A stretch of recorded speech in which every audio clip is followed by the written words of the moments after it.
이 35페이지부터 43페이지를 하필 이 시기에 여러분이 그 조국에 살고 있어가지고 이걸 설명을 들을 수 있다는 거.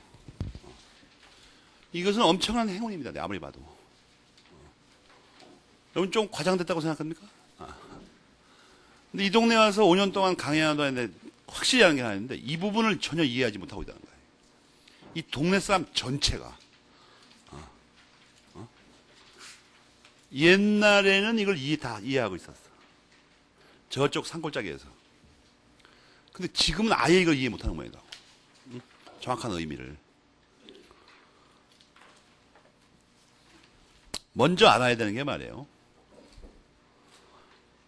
청약과 승낙으로 계약이 성립한다고 그러니까 청약 승낙에 대해서 먼저 알아봅시다. 그 어제 나온 프린트는 잠깐 유보하고 잠깐 유보하고 그저께 나눠준 프린트에 그 청약 승낙이 나오죠.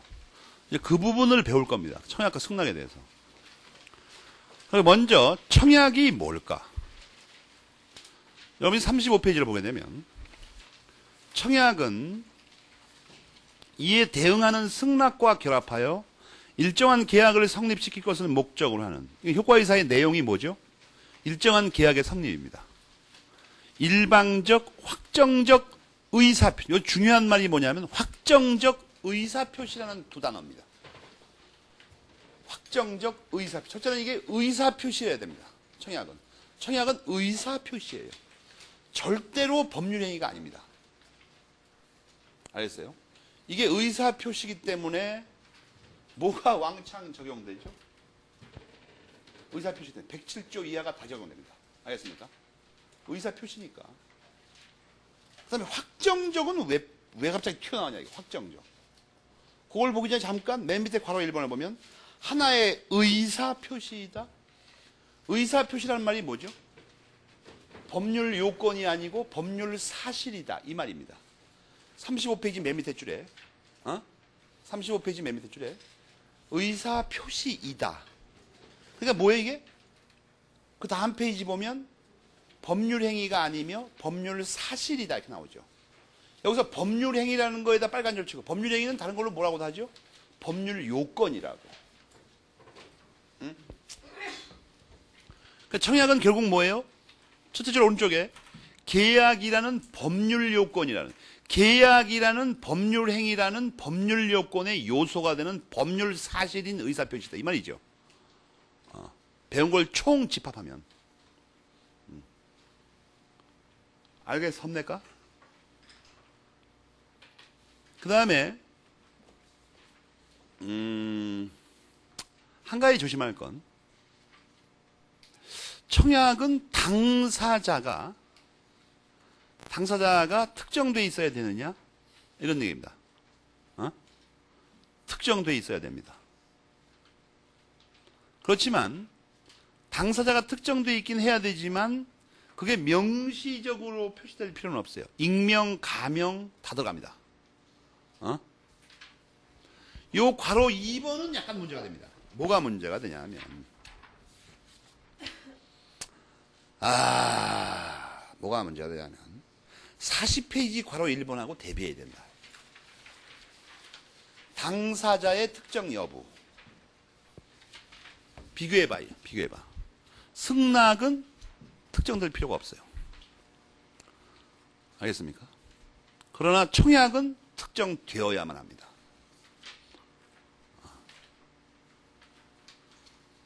알겠어요? 승낙은 그냥 불특정인한테 관계없어요. 그러니까 청약은 반드시 특정인에 대해서 해야 됩니다.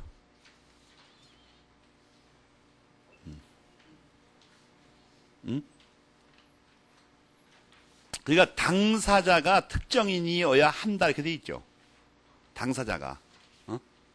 당사자가. 근데 여러분이 조심할 건 그 밑에 괄호 3번하고 잘 봐봐. 무슨 말이에요 이건? 상대방은 특정인이 아니더라도 상관없다 이렇게 했죠. 상대방은. 이것은 불특정 다수인에 대한 것도 여다. 근데 그 뒤에 걸 또 읽어봐. 승낙을. 승낙은 어떻습니까? 승낙의 상대방은 특정돼야 돼. 알겠습니까? 승낙의 상대방은. 그래갖고 문제가 되는 게 뭐냐면 괄호 3번에 깨알 글씨에다 메모리펜을 칠하라고. 자동 판매기 설치, 신문 광고에 의한 청약, 버스 정류소에서의 정차 또는 점거.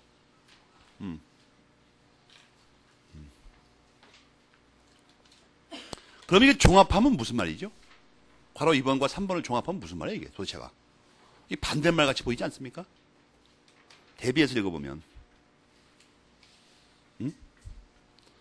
청약자 쪽하고 승낙자가 다다른 거죠, 지금. 뭐냐면 상대방이고 위에 거는 당사자라고 돼 있지만 청약자 쪽만 얘기하는 거 아니야? 응? 그죠? 이 2번 때문에 승낙이 특정인에 대한 거여야 된다고. 괄호 2번 때문에. 그리고 이제 상대방은 뭐예요? 특정인일 필요가 없다. 자동 판매기 설치하면 누구라도 와서 사라는 거 아니야? 자동 판매기가 예를 들어서 뭐 308호 강의실에 있는 누구누구만 사용하라 이렇게 할 수가 없는 거 아니에요? 무슨 말인지 알겠습니까? 여러분이 여기서 한 가지 알 수 있는 게 뭐냐면 복도에 있는 그 자동 판매기 있죠. 커피 뭐 이런 음료수. 그게 청약이라는 겁니다. 확실히 알아야 되는 게. 그 다음에 괄호 4번은 뭐예요? 바로 그 확정적의 의미입니다. 확정적. 확정적. 확정적은 왜 필요했냐 이거예요. 거기 5번째 줄 깨알 글씨에 청약의 유인과의 구별 때문에 그렇습니다. 청약의 유인. 알겠어요? 청약과 청약의 유인은 구별된다. 청약과 청약의 유인은 구별된다. 그러면 청약의 유인은 어떻게 구별하냐 이거예요. 오늘 나눠준 프린트에 그 2번 문제 있죠. 판례 문구. 그걸 좀 보자고.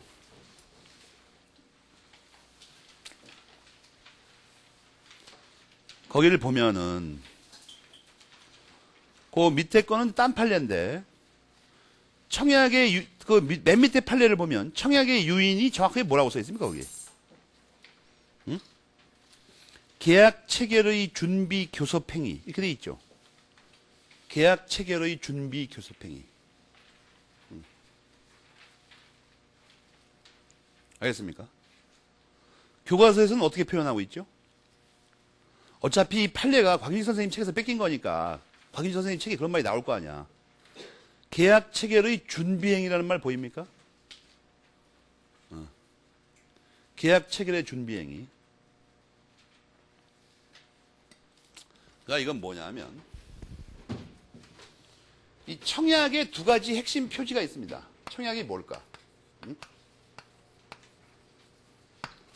그러니까 두 가지 논점이 뭐냐면 이게 세 가지지 그러니까 당사자 문제하고 이게 의사표시라는 거고 의사표시 중에서 이게 확정적 의사표시라는 거야. 응?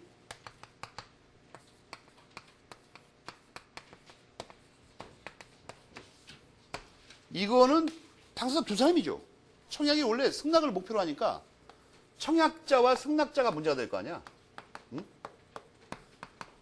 이 승낙자라는 건 청약자 입장에서 보면 상대방이죠. 이건 자기 자신이고 이건 어떻게 돼요? 특정이 된다고. 그죠? 응? 이거는 관계없어.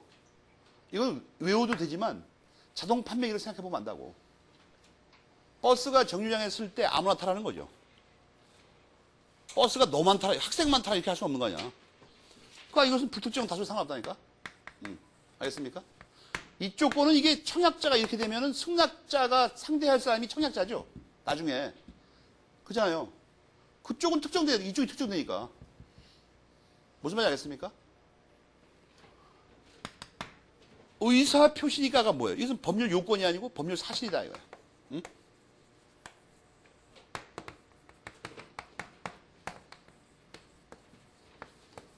그런데 이제 이것은 조심할 게 이게 정확한 건데 사실은 이거의 집합이 이거죠. 가끔 대법원에서 이걸 혼동했습니다. 청약을 법률 요건이라 할 수도 있어. 그런 학설도 있어요, 진짜로. 통설에 따라 설명하는 겁니다. 그 다음에 마지막으로 이것이 문제. 이것은 무엇과 구별하려고 그러냐면 이게 불확정하면 청약의 유인에 불과하다는 거예요. 청약의 유인. 이게 확정적이라는 건 뭐냐면 더 이상 다른 행위를 필요로 하지 않는 겁니다. 교과서에 이렇게 써있죠. 더 이상 다른 행위를 필요로 하지 않아요. 이제 승낙만 오면 끝나는 거야, 이건. 이것은 청약의 유인과 구별하려고 한다. 응?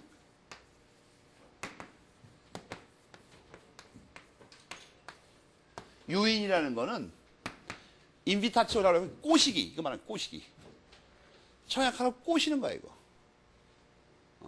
꼬시기. 꼬시기에 들어가는 건 다죠, 그러니까. 신문 광고에 구인 광고가 났어. 우리 회사와 함께 미래를 짊어질 젊은 누구를 찾습니다. 당사는 벤처기업의 1세대로서 연간 매출액이 얼마고 저거 밑에 딱 쓰죠. 병역 필환자 우대, 외국어 능통자 우대, 기본 요건, 28세 이하, 4년제 대학 졸업, 그리고 또 하나 곁다리로 넣죠.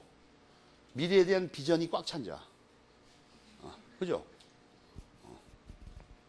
그러면 그게 청약인지 청약의 유인인지를 어떻게 하냐면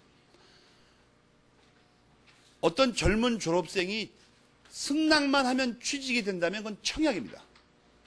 알겠습니까? 확정적이니까. 근데 여러분이 구인 광고 보고 그 회사에다가 전화 띵 걸어가지고 저 갈 거예요. 그럼 취직이 돼요? 안 돼. 다시 또 청약자가 뭔가를 해야 되죠. 다시 그쪽 회사 쪽에 청약했던 쪽에서 의사표시했던 쪽에서 다시 승낙을 또 해야 되죠. 그래 너라면 되겠다 이렇게. 그렇지 않고 구인 광고만 보고 바로 한 번 이쪽 상대방에서 의사표시하면 바로 취직이 안 되잖아요. 이게. 이쪽에서 뭐 하고 또 저쪽 또 답을 해야 되죠 다시. 그건 청약이 아니라는 거예요. 청약의 유인에 불과하다는 거예요. 여러분 영등포역에 가면은 기차 시간표가 쫙 붙어있죠. 몇 시에 뭐 떠난다. 몇 호 열차 떠난다. 그거 거기다 대고 나 갈 거야. 그럼 되는 거야? 안 돼. 매찰구에 가서 표를 사야 되죠. 나 저거 갈 거야. 그럼 그 사람이 승낙하면서 표를 줘야 가는 거야. 시간표 보고 줘요. 이렇게 하면 가는 게 아니라고. 못 들어가게. 그죠? 안구 돌출형 살 빼는 약 나왔음. 엄청나게 좋음. 나 줘. 이렇게 하면 안 줘. 광고 낸 사람이 그래 이래야 주죠. 청약의 유인과 청약 구별하겠습니까? 그러니까 이거 쉽게 말하면 청약자의 또 다른 행위라는 게 뭐냐면 의사표시 말하는 거야. 청약의 유인이면 다시 상대방이 꼬시기에 넘어가서 청약을 하고 다시 승낙을 해야 돼요. 유인한 사람 쪽에서. 알겠습니까? 승낙해야 된다고. 그러니까 청약의 유인이면 앞으로 2개의 의사표시가 더 와야 됩니다. 그래야 계약이 체결돼. 근데 청약이면 누군가 1개만 하면 되는 거야. 1개만 의사표시를. 그렇잖아요. 이걸 외우면 소용없습니다. 상식적으로 판단 객관식 문제 딱 나오면 여기다 대놓고 내가 답만 하면 바로 뭐가 되나? 이거 체크하면 돼 그냥. 구인 광고 살펴보듯이 청약의 유인과 청약을 구별됩니다. 이 청약의 유인은 뭐예요? 확정적이지 않아요. 청약은 확정적입니다. 여기서 확정적이라는 건 뭐야? 유인이나 청약을 한 사람 쪽에서 별도로 뭘 또 해야 되냐 이걸 살펴보는 거야. 별도가 뭐야 이거. 청약의 유인이면 청약자 쪽 유인한 쪽에서 이걸 나중에 다시 해야 돼 또. 바로 성립 안 하고. 무슨 말인지 알겠습니까? 그런데 자동 판매기는 좀 자세히 살펴볼 필요가 있어요. 청약의 유인은 36페이지 작은 글씨의 4번째 줄에 얘가 짜라락 나와있죠. 번호 매겨. 일상생활에서 자주 보는 것들이죠. 다음 메모리펜 칠하고 번호 매기라고. 36페이지 작은 글씨 청약의 유인 그 4번째 줄에 나오잖아요. 얘들이 여러분이 일상생활에서 자주 접하는 것들 아니야.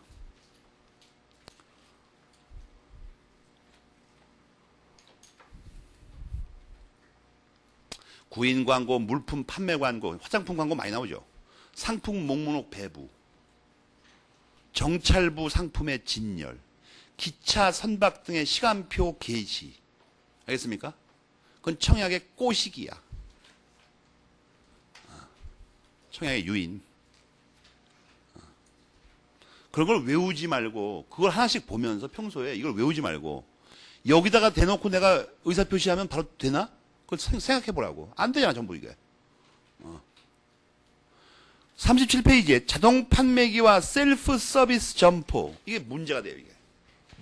일상생활에서 문제가 되니까. 자동 판매기에는 말이에요. 청약이라고 그랬죠, 청약. 그러면 자동 판매기에서 커피 뺄 때 나는 아무 생각도 없이 돈 넣고 뺐는데 뭐가 승낙일까? 거기 승낙이 언제 있게 된다고 써있죠? 여러분 매일 사용하잖아.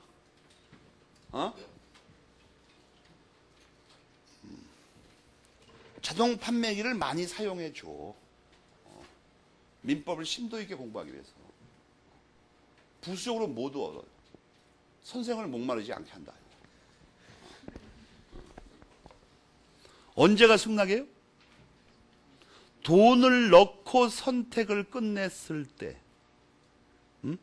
근데 첫 줄 오른쪽에 다른 것도 나오죠. 이 선택을 끝냈을 때라는 요건이 필요한 건 선택할 수 있을 때고 자동 판매기가 구형은 한 가지밖에 안 파는 판매기가 있죠. 뭐 라면이면 라면 이렇게 한 가지밖에 안 나오는 게 있다고. 그건 돈 넣을 때 승낙이 있다고 써있잖아, 첫째 줄에. 알겠어요? 이걸 외우지 말고 할 일 다 했을 때. 그죠? 한 가지밖에 안 나오는 건 돈 넣기만 하면 저절로 나오는 거 아니야, 이거. 근데 요즘 판매기들 다 선택하게 돼 있죠. 선택.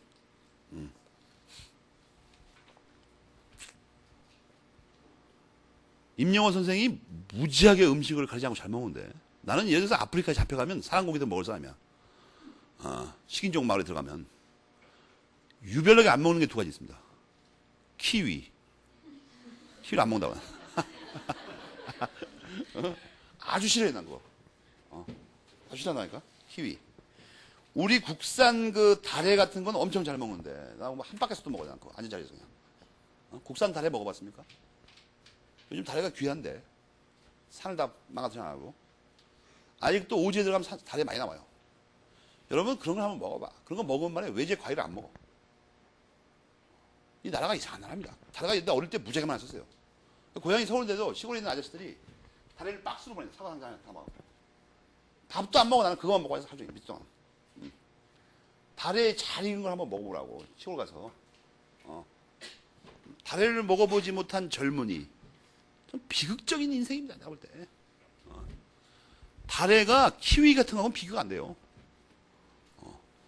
정말 어릴 때는 지금도 그 얘기하면서 입맛이 침이 돌아가는데 기억이 뭐냐 하면 맛있다 이런 게 아니야. 다래는. 여러분 우리 그 전통 말 중에 머루 다래라는 말이 있죠. 머루를 진짜 잘 익은 걸 먹으면 포도를 안 먹어요. 절대. 머루 다래. 키위 같은 건 다래에 비하면 그건 거의 그 배설물에 가깝습니다. 내가 볼 때. 그건 음식이라고 할 수 없어. 다래. 다래는 정말 영혼을 맑게 해. 때려 먹을수록. 내가 이렇게 늙은 나이까지 영혼이 맑은 이유가 뭐야? 뻔한 거야. 그건. 머루 다래를 엄청 때려 먹었다는 거야. 어쩔 때. 나 어릴 때 우리 그 삼촌 한 분이 다래를 너무 좋아하니까 늦여름쯤에 말이에요. 나라의 강원들 데리고 가. 그러면 사냥도 하시고 그러는데 쫓아가면 나는 아가씨 맞아 지금 쫓아가면 학교도 안 나가 난. 나는 어릴 때부터 그게 무슨 일에 목숨을 잘 걸어요. 학교 이런 거 관심 없어. 난 다래 먹으러 간다는데 뭐 죽어도 좋다 이거야. 나는 그냥 가다가 쫄쫄쫄 따라가면 한 열흘씩 산을 헤매요. 우리 삼촌이 뭐 삼도. 근데 내 한 10번 따라갔는데 딱 2마리밖에 못 잡아. 토끼 2마리. 하여튼 이상하더라고. 뭐 잔뜩 메고 가는데 이상하게 나중에 보면 토끼 한 마리 따라 들고 가. 그래 나는 이제 그거에 관심이 없고 다래를 찾는데 아주 귀재입니다 내가. 다니면서 다래 나무는 여러분 봤어요? 굉장히 높은 나무에 걸려있죠 이게. 타잔이 타고 다니는 넝쿨 비슷하게 생겼죠. 그거 어릴 때 걸리면 그건 끝장이에요. 그 다래나무는. 그런데 다래를 얘기하려고 그런 게 아니고 키위가 싫다는 얘기도 아니고 지금 자동 판매기가 문제가 돼 지금. 자동 판매기 이제 승낙의 시기는 알았죠? 문제는 뭐냐면 그냥 자동 판매기에 돈 넣고 선택하면 무조건 승낙이 되냐? 아니라는 거야. 거기 세 번째, 네 번째, 다섯 번째, 여섯 번째 줄 있죠. 별표 3개 해놔. 청약이 효력을 갖는 것은 상품이 있고 정상적으로 작동하고 있어야 됩니다. 망가진 자동 판매기에 돈 넣는 것은 승낙이 안 돼요. 청약이 없기 때문에. 알겠어요? 그러면 망가진 거에다가는 돈 넣어도 거기 뭐라고 돼 있죠? 계약은 불성립입니다. 여러분 조심할 게 하나 있어요. 깨알 글씨 잘 봐봐. 설치자에게 손해배상 책임이 없습니다. 여러분 조심해야 돼요. 망가진 자동 판매기를 거기다 실수로 돈을 집어넣고는 이게 망가져서 돈이 안 나오고 막 복잡하죠 이게. 그럼 여러분 성질 내면서 이 설치한 사람한테 찾아가고 손해배상하라고 못 그래요. 거기 써있잖아 깨알 글씨에. 손해배상 의무 없다니까. 정상적으로 작동하는지 살펴보고 돈 넣어요. 살펴보고. 알겠어요? 아무 생각도 없이 돈을 넣지 말고. 이 학생들 보면은 아무 생각 없이 돈을 집어넣고 안 나오면 그냥 바퀴를 뻑뻑 짜고. 그리고 손해배상 청구하러 간다는 거야. 그런 게 어디서 그런 학설이 있어 세상에. 여기 써있잖아. 손해배상 없다고. 책임이 없다고. 알겠습니까? 그럼 여러분 궁금한 게 있죠. 그럼 돈 넣은 건 어떻게 되나 이거? 그건 부당이득 반환 청구밖에 없어요. 알겠어요? 부당이득. 손해배상은 못한다고. 못해요.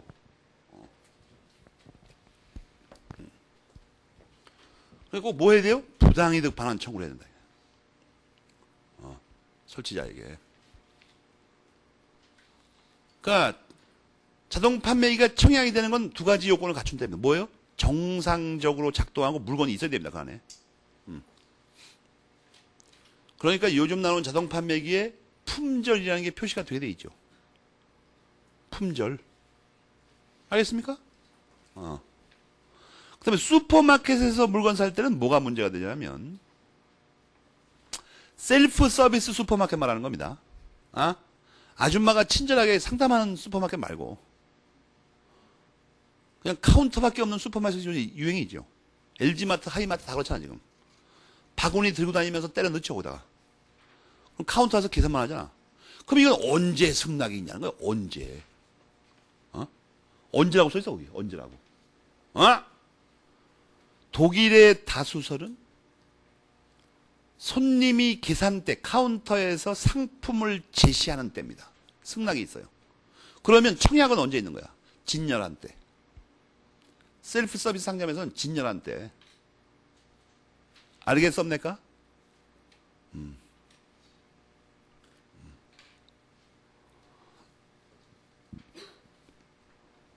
확실히 알아두세요. 깨알 글씨에 메모리 펜 쳐요.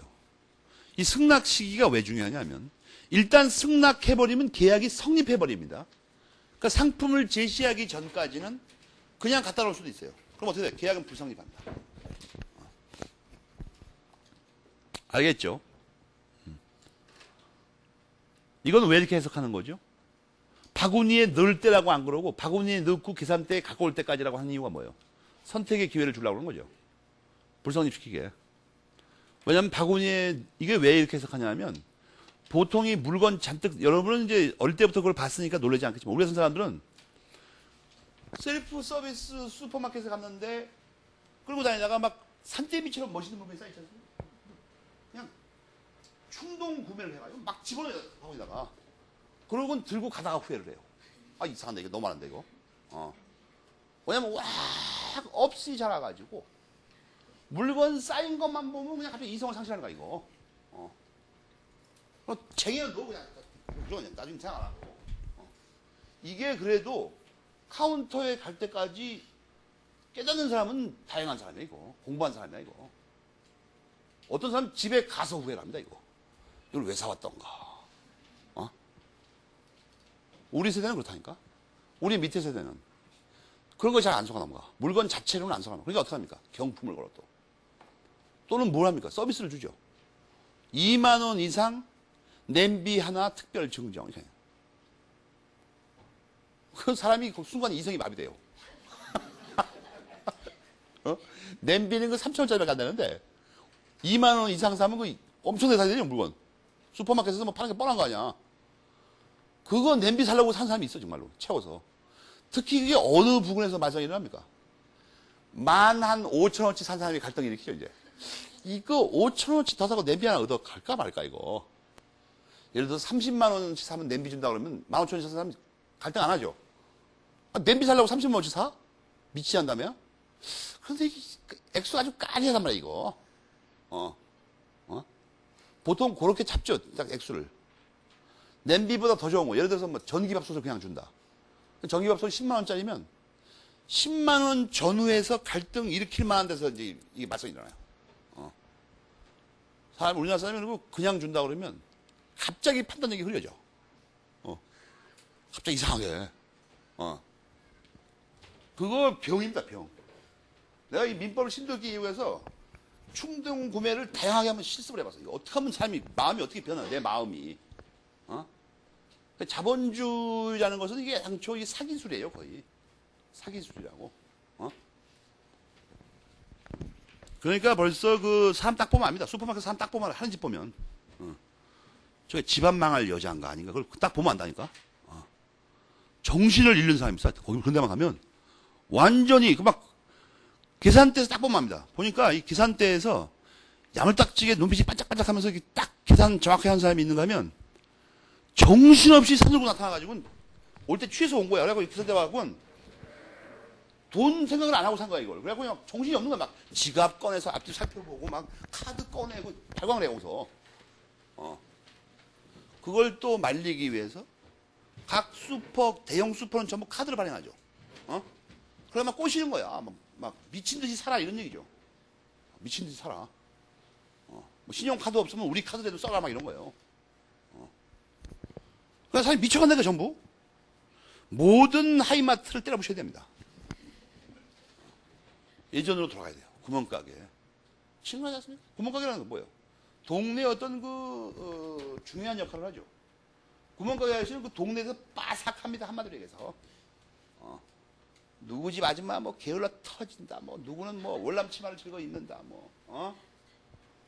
뭐 어떤 사람 보면 저녁 6시만 되면 이상하게 신들리듯이 와서 라면 2개 사간다. 뭐 이런 다 알고 있어, 이상하게. 저 사람 어디 다니고 뭐 하는 사람이고 사는 데가 이상하게. 그 정보 교환소죠, 거기가. 그게 여러분이 우습게 알아서 그렇지 그걸 한번 해봐. 그거 무지하게 재밌어요. 재밌다니까. 내가 한 20일 동안 아르바이트 한 적이 있는데 옛날에 시골에 가가지고 구판장 완전히 동네를 꿰두고만 그냥 거기 앉아서 한 일주일 앉아있으니까 뭐 낯선 동네인데도 동네를 그냥 내가 훤하게 알고 있어 그냥. 근데 여기 슈퍼마켓에서 잘하더라고. 뭐예요? 진열이 청약, 카운터가 승낙. 알겠습니까? 진열이 청약, 카운터가 승낙이에요. 소수설은 알 필요 없어요. 여러분이 독일의 소수설까지 알 필요 없어. 우리나라도 다소리 이거야, 그냥. 알겠죠? 여기까지는 쉽습니다. 근데 이 청약의 효력은 이따 함께 공부하기로 하고, 이따 승낙을 또 먼저 보자고. 여기까지만. 40페이지를 보면 승낙의 성질과 요건이 나와. 여기도 똑같이 저걸 검토해야 되죠? 승낙은 승낙자는 특정돼야 되는 거야, 말아야 되는 거야? 특정돼야 돼. 승낙자 자신은. 알겠습니까? 그런데 상대방도 특정돼야 돼, 여기선. 특별히. 알겠습니까? 청약과 달리.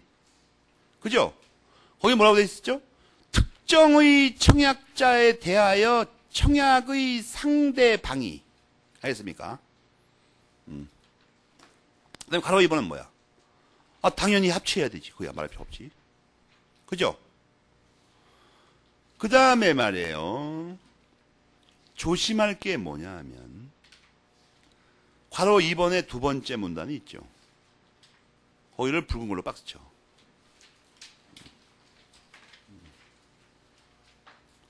박스만 치라 그러면 거의 반사적으로 자를 잡는 사람들이 있어. 자리를 움켜잡아 이상하게. 어? 뭐야 도대체? 그렇게 욕먹으면서 자리를 움켜잡는 이유는 뭐예요? 자가 생명줄이야? 어? 줄 하나를 똑바로 못 쳐? 의의를 받습니까? 어? 의의를 받죠. 그리고 이제 드디어 그 뒤에 거는 별 신통한 말이 아니야. 뭐 중복되고 이러니까. 응? 이거 한 가지 조심할 건 뭐냐면 이 승낙도 의사 표시기 때문에 가만히 있으면 어떻게 되는 거예요? 가만히 있으면. 응? 가만히 있으면. 침묵 말이에요. 그건 안 되는 거야. 안 되는 거야. 알았어요? 물론 이제 예외적으로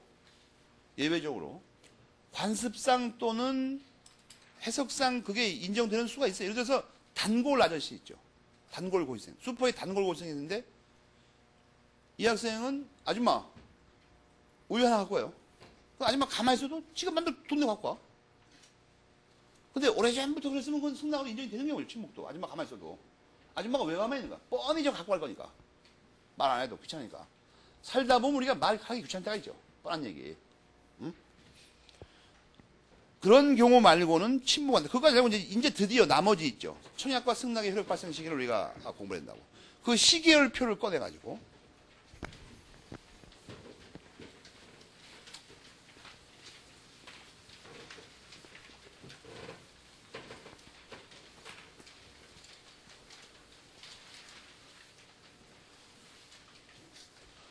우선 말이에요.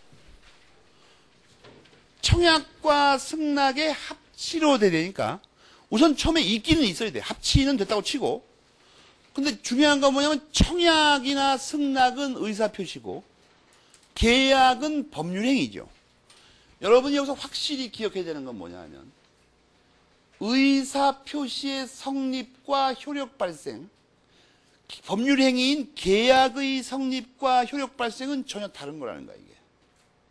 그걸 먼저 익히라고 그러는 거죠. 우선 청약은 4단계를 거치죠. 의사표시니까. 뭐예요? 표백, 발신, 표에 다 있죠. 도달, 요지. 요지. 이게 일본식 한자죠. 그죠? 이런 말 안 써. 중국하고 한국에서는. 뒤집어 쓰죠, 거꾸로. 뒤집어 쓴다고. 근데 표백, 발신, 도달 요지를 쓰면 청약의 성립 시기는 언제죠? 청약의 성립 시기를 다른 말로 바꾸면 뭐가 돼? 의사표시 성립 시기야. 언제야? 총칙에 나오잖아.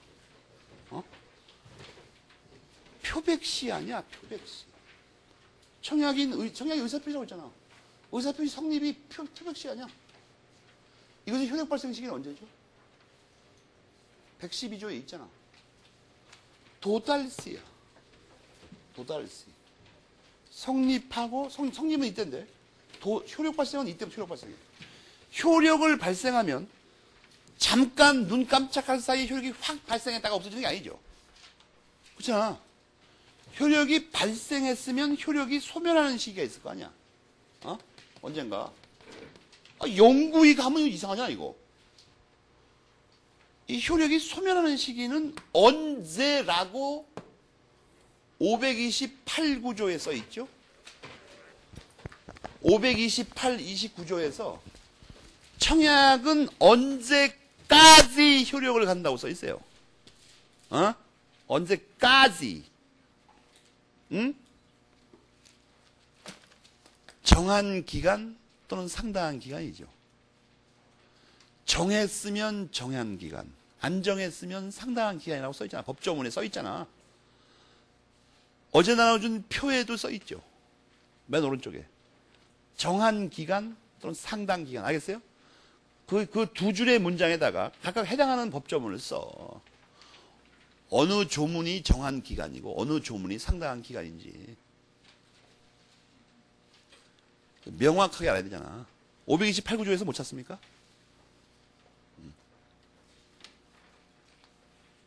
확실하게.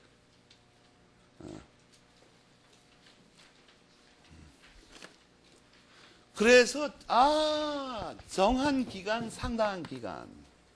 응? 그러니까 청약의 효력이 살아있는 때가 언제? 요때에 딱.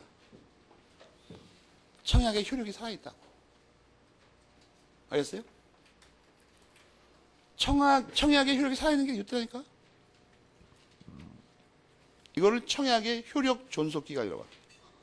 이게 왜 이렇게 중요하냐 하면 청약의 효력이 살아있는 동안에 승낙을 해야 이 계약이 성립할 거 아니야. 이때는 뭐야? 이때는 청약의 효력이 없는 때 아니야. 청약이 그러니까 없는 데 아니야. 이제 아무도. 여기다가 승낙해도 아무 소용이 없다는 거야. 이때는. 지 혼자 계약이 안 되니까. 이 앞에도 소용없다는 거야 이게. 이때 승낙은 소용없어요. 알겠습니까? 그러니까 승낙은 요 기간 안에 해야 된다고. 그런데 요 기간 안에 뭘 해야 되냐는 거야. 뭘 해야 돼, 이 기간 안에. 승낙도 별도의 의사표시죠. 그렇잖아. 근데 현실적으로 승낙은 요때 이후에 주로 하겠죠. 그럴 거 아니야. 상식적으로 생각해봐. 이론상으로는 이때 승낙할 수도 있지만 가만 생각해보니 이때 왜 승낙을 해? 청약이 있는지도 모르는데. 그러니까 결국 이때 어디선가 승낙한다고. 근데 뭐냐면 승낙이 이때 성립하면 되는지 효력을 발생해야 돼. 그걸 묻는 거야 지금. 528구조에 뭐라고 하나? 승낙. 저 기간 안에 승낙이 뭘 해야 돼? 528구조에 뭐라고 써 있어? 도달해야 돼. 도달해야 돼. 도달하지 않으면 꽝이라고 써 있잖아 거기. 그렇게 안 써 있어? 도달해야 돼. 그런데 여러분 웃기는 게 있죠. 도달해야 된다. 이 기간에 어디선가 이 집에서 도달해야 돼. 승낙이. 도달. 승낙 도달. 도달해야 되는데 그러면 이때에 계약이 성립하냐? 이때 도달했으니까. 승낙도 의사표시니까 도달하면 효력이 발생할 것 같아. 그러나 531조에 뭐라고 써있죠? 531조에는 또 뭐라고 써있어? 발신한 때 계약이 성립해. 그러면 도달이 이때면 발신은 어디 이때쯤 되겠죠? 그럴 거 아니야. 발신이 도달보다 늦을 수는 없는 거 아니야. 이때쯤이 된다고. 승낙의 발신. 발송 말이에요. 그럼 계약 성립식이 언제야? 이때 도달하면 이때 성립한다는 거야. 이걸 잘 알아야 된다. 이걸. 요 기간 안에 뭐만 하면 돼? 도달만 하면 돼. 도달만 하면 돼. 그러면 경우에 따라서 승낙을 이때 발신하는 수도 있죠. 이때. 그렇잖아. 하여튼 이때 도달하면 이때 성립한다고. 승낙의 효력 발생 시기가 여기 아니야. 발신한 때 아니야. 청약이 살아있고 승낙이 효력을 발생하면 어떻게 돼? 계약이 성립해. 알겠습니까? 법조문에 그렇게 써 있잖아. 531과 528인가? 거기 보면 그 합치면 어떻게 돼? 저 기간 안에 승낙이 도달을 해야 되는데 효력은 발신 시에 발생해. 이걸 잘 알아야 돼, 이걸. 그러면 계약은 언제 성립해? 승낙이 효력을 발생한대. 그죠? 그렇잖아. 그럼 발신 시에 성립해. 그러면 여기서 잘 봐요.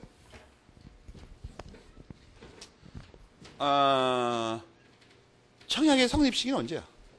이때야. 승낙의 성립 시기는 승낙 표백한 때죠. 어디든가. 승낙 표백한 때. 그죠? 계약의 성립 시기는 둘 다 효력을 발생한 때. 그때가 언제야? 승낙 발신 시. 승낙 발신 시. 그럼 또 이번에 성립 시기 말고 청약의 효력 발생 시기는 언제야? 도달 시. 승낙의 효력 발생 시기는 발신 시. 계약의 효력 발생 시기는 그건 따져봐야 돼. 조건 기한이 있으면 뒤로 밀리죠. 조건 기한이 없으면. 그냥 승낙 발생 시기. 그러니까 이게 전부 따로 놀아 지금. 청약의 성립 시기와 효력 발생 시기, 승낙의 성립 시기와 효력 발생 시기, 계약의 성립 시기와 효력 발생 지금 따로 논다고 이게 따로 놀아 완전히. 보통 이거를 생각을 안 하고 책을 정신없이 읽고 앉아 있어. 뭔지도 모르면서. 이 세 가지를 명확하게 구별해야 돼. 알겠습니까? 어리 뻥뻥하게 책을 묶지 말고. 그러면 잘 봐, 이제. 요 기간이 있죠. 청약이 효력을 발생한 기간. 요 기간. 요 기간 안에 승낙이 도달해야 돼. 그러니까 승낙이 원래의 자기 성질에 적합한 어떤 지위를 갖는 기간이 이 기간이야. 승낙은 이 기간에 도달 안 하면 꽝이야. 이게 다 꽝이라고. 알겠습니까?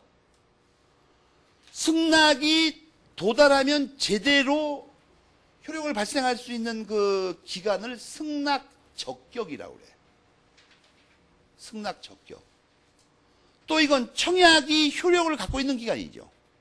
청약 효력 존속 기간이라고 그래. 그 다음에 청약이 효력을 갖는다는 말은 그 기간 안에 승낙이 도달할 염려가 있기 때문에 그런 거죠. 거기만 유효하니까.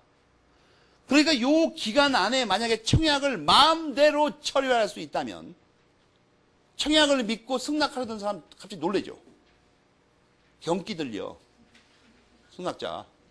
승낙자의 경기를 막는 예방책이 뭐야? 이 기간에는 청약을 마음대로 처리하지 못하게 하는 거야. 알겠습니까? 이것을 청약의 구속력이라고 해요. 그래서 청약의 효력 그 표에서 청약의 효력 존속 기간, 청약의 구속력, 승낙 적격은 같은 말이야. 이걸 알면 책을 보기가 쉬워. 여러분이 뭘 알게 되냐 하면, 또 이게 어디로 갔어, 근데? 어디로 없었어, 이게? 이 사건이야, 사건, 이거. 그거 이상한데? 아, 여기 있구나. 38페이지 로마자 2번, 39페이지 로마자 3번은 같은 말이라고.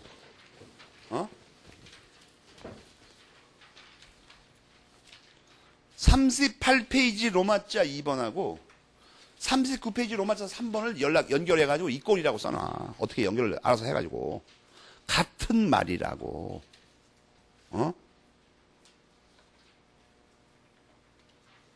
그래서 이게 어떻게 해서 갑자기 같은 말이 됐을까? 어떻게 해서? 39페이지 괄호 1번 읽어봐.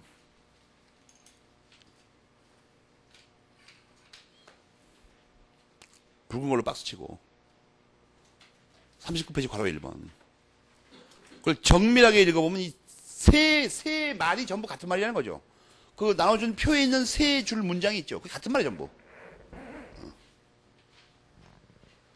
알겠습니까?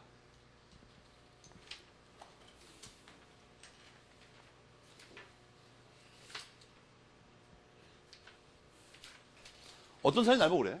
선생님 너무 자세히 강의를 한다. 어렵게. 아니 이게 어렵게 자세히 하는 게 반드시 알아야 되는 거야 무조건. 아니 이런 거 정확히 모르면 뭘 공부하는 거야 이거.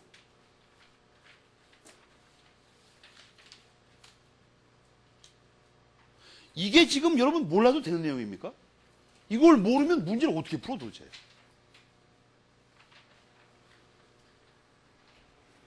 아니 의사 표시하고 법률행위와 계약하고 뭐 모르면 뭐 하려고 공부하는 거야 이거? 확실히 알겠습니까? 그런데 말이에요. 이 민법을 언제 만든 거죠? 굶주릴 때 만든 거야 이게. 1958년. 그럼 60년부터 시행이 됐어. 나도 어릴 때 기억이 나는데, 등에 붙은 백가지골로 움켜잡고, 정말 꼬르륵 소리를 그 자장가 삼아 잠자는 사람들의 얘기를 들었던 기억이 나. 내가 그랬다는 게 아니고, 자주 들었어 나. 그때 옛날에 청계천이 복개가 안 돼 있었어요. 그 청계천 옆에 뭐가 있었냐? 청계천 그 옆에 그 뚝방에 판잣집이 있죠. 오늘날 달동네의 원조입니다. 쫙 수백 채가. 수백 채가 아니라 수만 채 거야, 아마. 청계천변에 뚝섬까지 하여튼. 쫙 이었어. 그러니까 서울 시내도 우리 초등학교 다닐 때 그 우리 반에도 많았었어. 하나가 있어요. 그리고 거기 살던 그 걔네 어머니가 이 수제비의 거의 그 귀재입니다. 그러니까 우리 반에서 걔하고 친한 애들은 그냥 뻑하면 거길 놀러 가.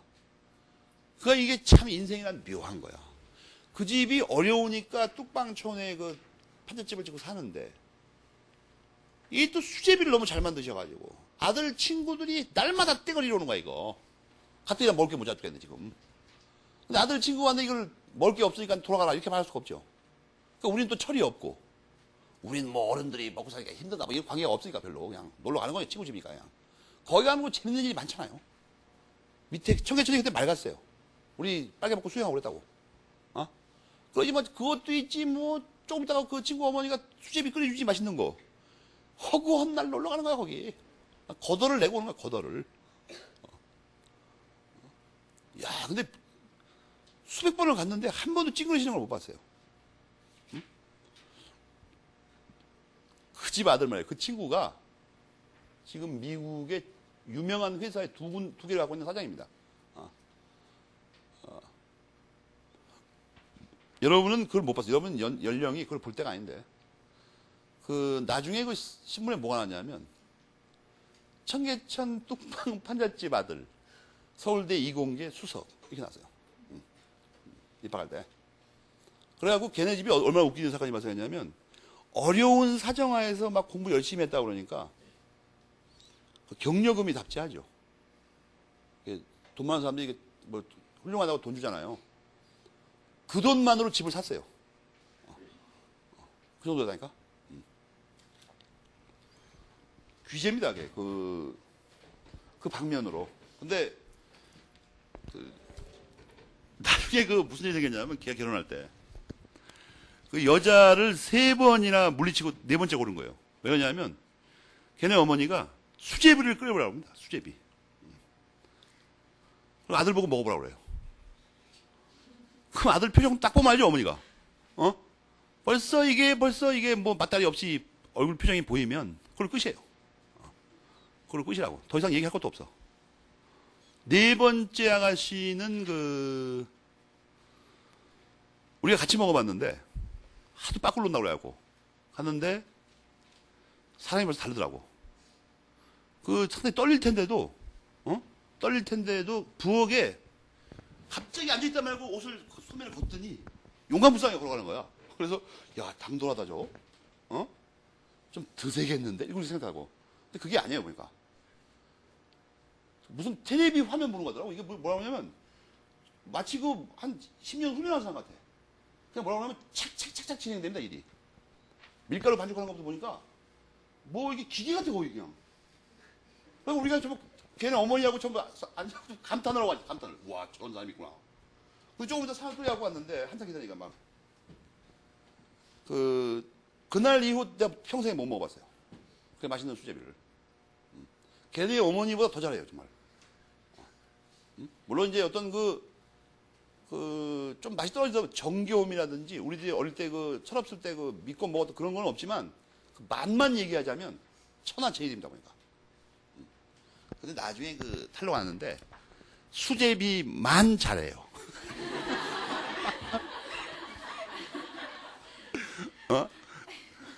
언제 한번 술 먹고 가가지고 해장국을 내놓으라고 그랬더니, 야, 이거는 속 쓰린 것보다도 그걸 억지로 참고 먹는 게 힘들어.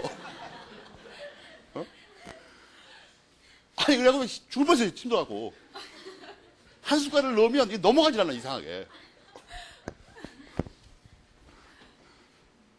인생이란 그런 겁니다. 딱 시기가 맞아버리면 수제비만 잘 된다고 이게.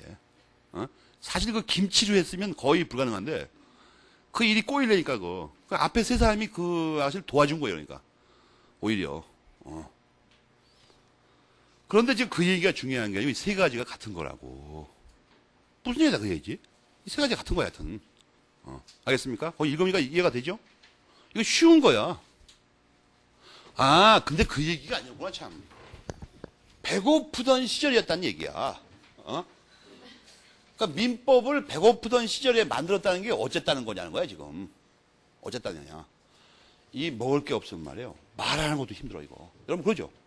한 3일 굶어봐. 말하기도 귀찮아, 이거, 사람이. 그러니까 기껏 청약을 해놨는데, 승낙이 도달을 해야 되는데, 이 기간에. 승낙이 이상하게 여기 가서 도달해요, 이때쯤에서. 그럼 승낙도 이게 의사표시죠. 힘들여 승낙을 해놨는데, 이게 이 기간 지나가서 꽝이다? 이거 아깝다, 이거. 이 말 한마디도. 너무 배고프니까. 이걸 어떻게 활용을 해야 되지 않을까? 이걸. 그냥 꽝이라고 할 게 아니고. 여러분이 530조인가? 거기 그 활용 방안이 나와 있죠. 그건 뭐예요? 너무 아까우니까, 배고파 죽겠는데 말 한마디 한 게 너무 아까우니까, 승낙으로는 무효입니다. 그러나 새로운 청약이라도 보자, 이거야. 재활용이라도 하자. 530조 보여요? 응? 연착됐다는 게 뭐죠? 늦게 도착한 거 말하는 거예요. 연착. 그러니까 이걸 승낙이 그래도 배고픈데 먹을 거 없으니 억지로 말했는데 이걸 버리기 아까우니까 이걸 청약으로라도 새로운 청약으로 이거하고 138페이지하고 비교해봐. 아니 138페이지가 아니라 138조. 이게 배가 고프니까 말이 헛나오네 이거. 응? 138조하고 530조하고 비교해봐. 이게 다 뭐죠? 쓰레기 재활용. 너무 배가 고프니까 이거. 알겠습니까? 비슷한 구조들을 항상 염두에 두라고. 이것도 결국 뭡니까? 무효행위 전환에 들어가는 거죠. 무효행위는 아니고 뭐죠? 무효의사표시의 전환이죠, 이것은. 530조는 버리기 아까우니까 새로운 청약으로라도 보자 이거야. 그런데 뭐든지 늦게 도착하면 다 그렇게 보냐? 아니에요. 원래대로 하자면 제때에 도착할 수 있었는데 승낙자에게 잘못이 없고 이걸 전달하는 기관에 잘못이 있는 경우만 포함합니다. 그러니까 원래대로라면 제때에 도착할 수 있었던 거예요. 근데 우체부가 농땡이 피웠거나 뭔 배달 과정에 사고가 난 거죠. 통상적으로는 제때에 도착할 수 있었는데 어떤 예외적인 상황 때문에 도착 못한 거 있죠. 그것만 따진다 이거예요. 알겠어요? 그것만. 만약에 이때쯤 게을러가지고 이때쯤 발생했는데 이걸 청약으로 본다는 게 말이 돼? 조문 자체는 그래요 일단. 응? 알겠습니까? 그런데 여기서 이제 검토할 게 뭐냐면 늦게 도착한 걸 새로운 청약으로 볼 수는 있는데 늦게 도착한 걸 새로운 청약으로 보는 게 원칙인데 가끔 가다가 늦게 도착한 것 중에는 안 늦은 것으로 보는 게 있다는 거야. 아예 처음부터 528구조를 종합해봐. 아예 안 늦은 것으로 보는 경우가 있을 수 있다는 거야 이게. 어떤 경우죠? 과실 없이 본래대로라면 제때 도착했을 건데 늦게 도착한 거죠. 그 중에서 뭘 해야 되는 거? 연착의 통지 의무를 책무를 이행하지 않은 거. 알겠습니까? 늦게, 이게 살다 보면 청약을 했는데 반응이 없어, 이상하게. 오늘쯤 도착할 것 같은데. 그러면 청약자가 미리 알아보라는 거예요, 좀. 아니, 어떻게 연락을 못 받으셨습니까? 아니, 내가 승낙 보냈는데? 이런 수가 있죠, 살다 보면. 그러면 통상대로라면 지금도 도착해야 됩니다. 근데 안 오고 있는 거야. 그런데 이걸 알아보지도 않고 있는 거야, 지금. 승낙자 쪽에서는 제대로 보냈는데, 지금 늦어지고 있는데, 이 청약자 쪽에서 게을러가고 안 알아보고 있는 거야. 한참 지난 다음에 갑자기 안 보내셨나요? 그러니까 제때 빨리 늦게 온다는 연착 통지, 늦게 도착한다는, 아직 안 왔다는 그 통지 있죠. 그걸 할 책무가 있는데 그걸 안 하고 버티는 경우에는 이게 안 늦은 것으로 봐버린다는 거야. 안 늦은 것으로 본다는 게 무슨 말이에요? 이 기간 안에 도달하는 것으로 봐버린다는 거예요. 이 기간 안에. 알겠어요? 이 기간 안에 도달한 것으로 보면 어떻게 되죠? 발신 시에 효력 발생해버려요. 승낙은. 거기 써있죠. 528구조에.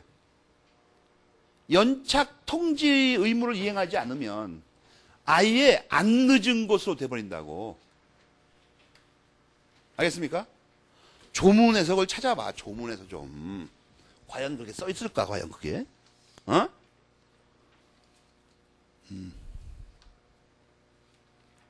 여러분 채권법 개관도를 보면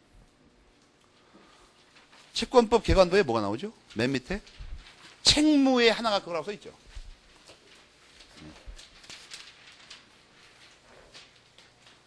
책무 연착 통지 책무 그거를 불이행하면 어떻게 돼? 계약상 의무이행이 성립해버려. 계약이 성립한 걸로 돼버려가지고 원래 늦게 도착하면 승낙이 늦어버리면 새 청약으로는 볼 수 있어도 안 되는 거죠. 근데 연착 통지 책무를 이행하지 않으면 계약이 성립해버려요. 안 늦은 것이 되니까. 안 늦으면 성립하는 거지 뭐. 알겠습니까? 이게 다야. 더 배울 것도 없어. 이거를 기기묘묘하게 까리하게 책에서 이거 왜냐면 곽희 선생님이 이해해야 되는 게 일제 때부터 이걸 이렇게 설명해 버렸어요. 근데 이걸 그냥 읽어갖고는 도저히 학생이 이해를 못하는 것 같다, 내가 보니까. 그러니까 그 시계열표를 나눠준 이유가 그거예요. 이걸 분해해서 정확하게 알아야 됩니다, 이거. 정확하게 어떻게 한 판이지. 알겠습니까? 근데 한 가지 조심할 일은 이제 정돈을 해보면 승낙이 늦게 도착하면 세 가지 경우가 발생합니다. 세 가지 경우. 아무것도 아닌 거 이제. 새 청약으로는 보는 거. 아예 안 늦은 승낙이 되는 경우. 세 가지죠. 알겠습니까? 한 가지 조심할 건 승낙이 새 청약으로 볼 수 있는 경우가 여기만 있는 게 아니고 534조에도 있죠. 그거는 두 가지입니다. 새 청약으로 보는 건 두 가지예요.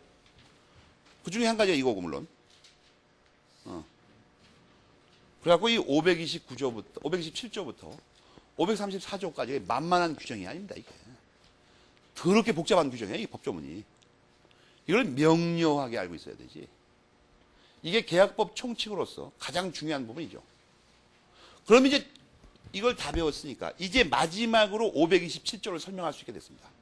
527조. 527조는 더럽게 간단해, 이거. 그죠? 모든 하나의 의사표시는 527조 같은 문구가 있다고 그랬죠. 오늘 집에 가서 뭐뭐는 처리하지 못한다. 이걸 다 찾아내라고. 법전 살펴가지고. 그것만 알아도 여러분은 문제 하나를 맞출 수가 있어. 527조하고 똑같은 문구가 543조인가 4조에도 있죠. 찾아봐.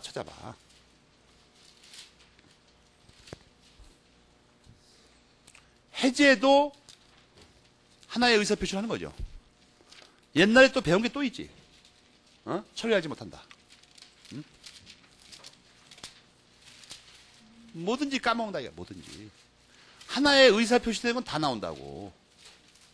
그러니까 집에 가서 1118조 쭈르륵 읽는 건 힘들지 않죠. 찾으려고 읽는 것은. 그건 집에 가서 찾아보라고. 가장 많이 찾은 사람한테 어떤 상을 준다, 이거예요.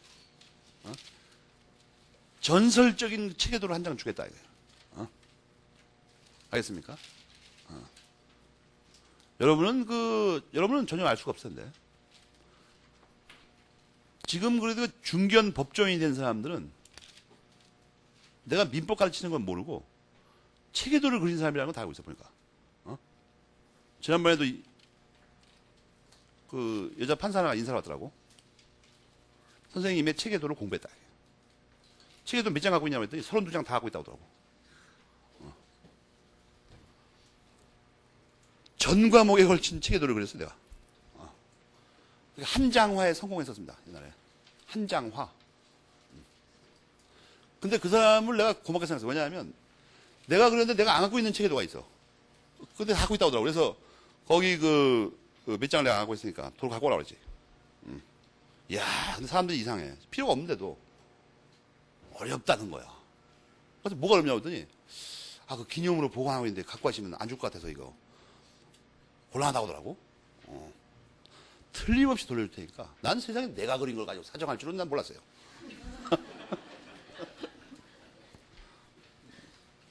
지금까지 소식이 없어. 그건 내놓으라고 전화할 수도 없고 말이지. 참아. 그런데 그 527조를 자세면, 이 527조는 왜 그걸 집에 가서 다 찾아오라고 그러냐면, 이게 527조나 다른 데 보면 조문이 되게 간단하죠. 그냥 밑도 끝도 없이 처리하지부터 계속 왔어. 그렇게는 해석하면 안 된다는 거야, 이게. 그리고 생략된 문구가 엄청나게 많습니다. 생략된 문구가. 청약은 처리할 수 없다 이렇게 써놨죠. 이렇게 읽으면 큰일 납니다. 이게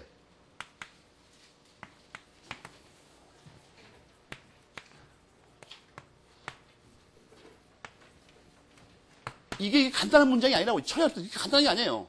이게 뭐가 어떻게 생각된 거냐면, 원래는 마음대로 처리할 수 있다. 그런데 어떤 이유 때문에, 어떤 근거 때문에, 어떤 경우에만 처리할 수 없다. 이렇게 읽는 거야, 이 문장을. 알겠습니까? 그러니까 이게 뭐, 국민학교 다닐 때 한글 배웠다. 눈 열려 있다.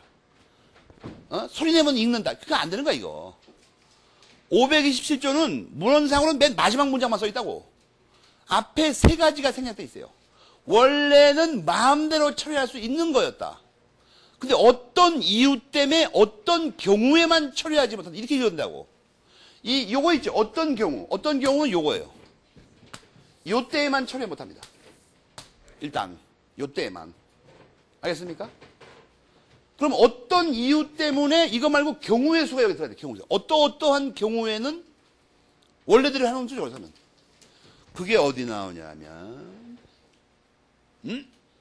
38페이지 괄호 1번 전체 교과서. 그걸 풀고 굵은 펜으로 박스 쳐요. 38페이지 괄호 1번 전체. 이걸 마지막에 설명하는 이유가 바로 이거야. 38페이지 괄호 1번 전체. 풀고 굵은 펜으로 빨리빨리 박스 쳐. 가능이 급하니까. 거기 잘 읽어봐, 빨리.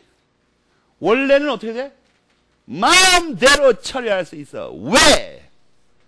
법률행위가 아니고 의사표시에 불과하기 때문에. 알겠습니까? 여러분 이거 잘 알아야 됩니다. 옛날에 말이에요. 내 강의가 뭐 동영상을 올린 것 같은데 이 내용이 나가자마자 어떤 학생이 이메일을 어떻게 보냈냐 하면 자기가 민법을 전공하는데 그런 괴상한 말은 살다가 처음 들어봤다는 거예요. 의사표시에 처리하고 법률행위의 처리를 구별하는 걸 처음 들어봤대. 그러면서 바가지 욕을 해, 나한테. 무례하게. 그래서 답장을 보냈어요. 너희 지도교수가 누구냐? 전공하는 거 보니까 대학원 학생이 뭐인데 지도교수 어떤 새끼냐고 내가 물어봤어요. 그리고 자기가 전국의 모든 책을 다 읽어봤대요. 그러니까 네가 읽어본 책이 어떤 거가 두 권만 얘기해봐라. 아무거나. 왜 두 권이라고 얘기했냐면 어떤 책 한 권은 이게 안 써 있으니까. 답장이 없어. 어느 학교 학생인지는 알았어요. 역추적해가지고. 그럼 5분 정도밖에 안 걸려요. 라인이 꺼있지만 않으면. 이 우리나라 큰일이다. 내가 보면 큰일이에요. 이런 무지막지한 나라에서는 학문이 발전할 수가 없어. 거지 같은 새끼들이 책 한 권 읽지 않으면서 아무렇게나 막 말하는 거야 이거. 아니 여러 책을 읽을 필요가 없어. 한 권만 읽으면 되는 거야 이건. 우리나라 제대로 된 책은. 여기 써있잖아. 의사표시에 처리하고 법률행위 처리하고 다르다고. 원래 처리가 의사표시 처리는 마음대로 할 수 있다고 여기 써있잖아 지금. 근데 뭐 하려고 전국에 있는 모든 책을 다 읽어. 한 권만 읽지.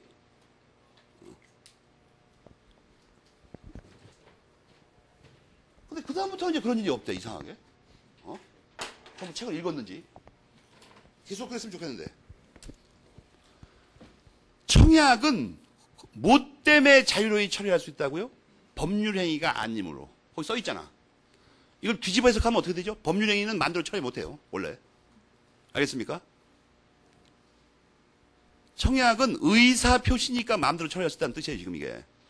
우리가 앞에서 누누이 배운 게 그거죠. 청약은 의사표시지 법률행위가 아니다. 그죠? 그러니까 의사표시의 처리는 마음대로 할 수 있는 거예요. 원래. 법률행위는 못해 그렇게. 그러니까 법률행위의 철회와 의사표시의 철회를 구분하지 않는 놈들이 있죠. 이런 놈들 공부하는 놈들이 아니에요. 이런 기본적인 법률을 모르고 어떻게 공부를 해요? 이게 나중에 행정법에서 문제가 돼버리죠. 행정법에서는 이 철회와 취소를 엄청 끔찍하게 구별을 해야 됩니다. 이걸 모르면 그쪽을 읽을 때 말썽이 생겨버려 이게. 행정행위하고 행정행위의 구성요소인 의사표시가 다른 거죠. 자, 거기 우선 첫째 논점이 그겁니다. 원래 청약은 의사표시이기 때문에 원칙이 뭐예요? 마음대로 처리할 수 있어. 원래는. 그러면 이게 왜 527조에다 못한다고 써놓은 거야? 거기 밑에 읽으면 이유가 뭐예요? 승낙자를 보호하기 위한 거죠. 그죠? 거기 38페이지 가면 읽어보면 승낙자를 보호하기 위해서 그렇다고 써있잖아 거기에. 승낙자에게 불측의 손해를 주니까 분명히 이렇게 써있죠. 그러면 이제 결론이 나왔죠. 이게 그러니까 처리하지 못하는 이유가 승낙자 보호니까 이렇게 써있다 하더라도 승낙자를 보호할 필요가 없으면 그러면 예외적으로 마음대로 다시 처리할 수 있죠 또. 그렇잖아. 승낙자를 보호할 필요 없는 경우 네 가지 여기 나와있죠. 교과서에. 번호 매겨봐.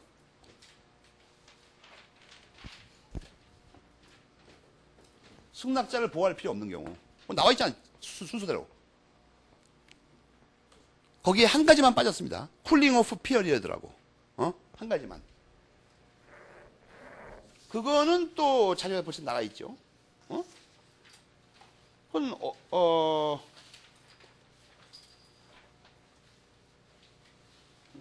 이거 오늘 거요? 오늘 거구만. 오늘 거 2페이지에 그 8번 문제 있죠. 8번 문제.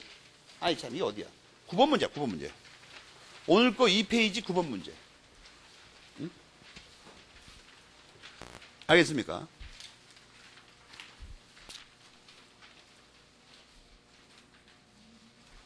거기 객관식에 내릴까봐 5가지를 정리해놨죠? 여러분 이게 나중에 행정법 배울 때 이게 엄청 도움됩니다. 행정법에서 철회권 유보가 엄청 문제가 되죠, 이거.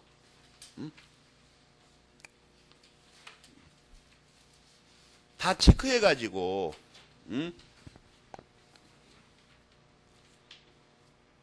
쿨링 오프 피어리드라는 것은 방문 판매 등에 관한 법률하고 할부 계약에 관한 법률이 있죠. 거기 나오는 거예요. 그거 어저께인가 그저께인가 잘 이런 거 다 있을 거야. 법정까지 다 실어줘가지고. 없으면 내일 주면 되고. 그래서 그걸 체크하면 되면, 쿨링 오프라는 것은 쿨하다는 게 뭐죠? 차갑다가 아니고 진지하다 이런 뜻이죠. 진지한 철회 유보 기간 말하는 거예요. 영미법에서 들어온 겁니다. 그래갖고 오프는 철회 말하는 거예요. 그 몇 가지, 네 가지 경우에는 승낙자를 보호할 필요가 없으니까 어떻게 돼요? 마음대로 철회해서 다시. 알겠습니까? 527조가 문장은 간단하지만 해석은 매우 복잡합니다. 원래는 청약이라는 의사표시는 어떻게 돼 있어? 마음대로 처리할 수 있어, 원래는. 왜? 법률행위가 아니기 때문에. 근데 왜 527조에서 못하게 한 거야? 승낙자를 보호하려고. 그러면 승낙자를 보호할 필요가 없으면 다시 원칙으로 돌아가죠. 마음대로 처리할 수 있을 거냐, 그러면. 이 기간 내라도, 그렇잖아요. 이렇게 이해를 해야 된다고. 이렇게. 정확하게. 527조를 그냥 외우면 아무 소용도 없는, 다 문제 하나도 못 풀어요. 그냥 읽으면 어떤 느낌이 듭니까? 무조건 청약은 처리 못할 것 같아. 못한다고 써있으니까. 그렇지 않다니까? 원래는 마음대로 처리할 수 있었던 거였어요. 근데 오히려 527조가 예외죠. 어떤 특수한 경우에만 못하는 거죠. 두 가지 특수한 경우입니다. 승낙자를 해칠 염려가 있고 이 기간 내에만 못하는 거예요. 알겠어요? 이 기간 내에만. 예외적으로. 그러니까 승낙자를 해칠 염려가 없거나 이 기간 내가 아니라면 그건 원래대로 돌아가서 마음대로 처리할 수 있는 거예요. 책에 써있듯이. 그러니까 38페이지 괄호 1번 전체 있죠. 안구가 돌출할 정도로 들여다봐야 돼, 이거. 이런 거 잘 모르면 철학까지 잘 모르게 돼, 잘못하면. 완전히 거짓말 한다고, 이제. 날조하는 생각을 하게 되죠. 이 38페이지 괄호 1번을 오늘인가 어저께 아니고 문제 하나 있죠. 시계열표 있는 거. 그거를 풀면서 이 청약과 승낙 이런 거 다, 이 청약과 승낙이 무대기들에 대한 자료 나간 것들이죠. 다 풀 수 있어야 됩니다, 자유롭게. 피눈물 나게 공부해가지고. 이게 계약의 성립과 효력 발생을 모르는데 뒤에 계약을 어떻게 공부를 해? 527조가 계약법의 첫 조문이죠. 계약법의 첫 조문. 여러분이 말이에요. 내가 유사책을 왜 욕을 하는지 여러분 알게 돼. 유사책의 이 부분을 읽어보면 내 일찍이 우리말이 그렇게 복잡하게 알 수 없게 써놓은 말을 처음 봤어, 나. 무슨 얘기를 하는지 모르겠더라고, 나 도대체가. 완전히 포인트를 잘못 잡은 것 같더라고, 보니까. 여기서 알려고 하는 거는 계약이 정확하게 언제 성립하고 언제 효력을 발생하냐 이거예요. 그걸 알아야 계약을 공부할 거 아니야, 앞으로. 전형계약 14가지를 차례대로. 그 다음에 계약이 성립하려면 반드시 의사표시가 2개 있어야 돼. 그것들의 성립과 효력 발생 시기도 정확히 알아야 되죠. 왜냐하면 계약의 성립기간이 그거에 걸려 있으니까. 그 다음에 527조가 간단한 문장이지만 굉장히 생략된 게 많은 조문이라고, 이게. 지금 봤듯이. 그걸 의미를 정확하게 파악해야 되면 순서대로. 527조는 오히려 극히 예외적인 조문이에요. 통수에 따르면. 무조건 청약을 처리해 못하는 게 아니고 어떤 특수한 경우에만 못하는 거라고. 알겠습니까? 그 집에서 오늘은 내용이 많이 못 나갔지만 이게 워낙 중요한 거라 철저하게 이해를 해야 되기 때문에 그렇습니다. 내가 이까지 거 뭐 대충 이렇게 둘둘둘둘 넘어가는 건 그렇게 어려운 일이 아니에요. 이까지 채권 가는 걸 하루에 끝낼 수 있지, 내가. 두리둥실 해가지고. 이게 오늘 게 가장 중요합니다, 계약법에서. 오늘 강의 들은 부분들이 전부. 알겠어요? 그래갖고 이 청약, 승낙, 계약의 이 뭐 효력 같은 거 있죠. 지금 배운 성립식 이런 거. 이걸 달통해야 된다고. 오늘은 어떤 날로 잡아야 되는지. 오늘을 여러분이 특히 제2의 탄생의 날로 잡아야 돼. 법학도로 다시 태어난다, 이거. 하겠습니까? 오늘 여기까지 하겠습니다.